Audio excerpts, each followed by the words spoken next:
Guys અમે જઈએ છીએ અત્યારે આસુનર અને આજે રવિવાર છે. આજે તારીખ છે 28/12/2025 અને અમે જઈએ છીએ આસુનર. હું મારી મમ્મી અને પડોશી આવે છે એટલે કે મારા પપ્પા આવે તો પણ નથી આવતા અહીંયા. એ તો પછી આવશે. મારી મમ્મી પપ્પા મમ્મી દેખી શકો છો.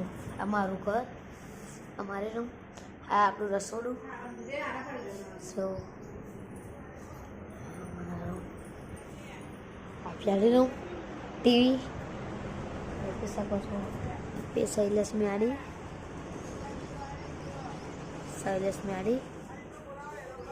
ભૈલો है वीडियो उतारे है. सत्संग में आड़ी शैलेष में आड़ी बधी में आड़ी है.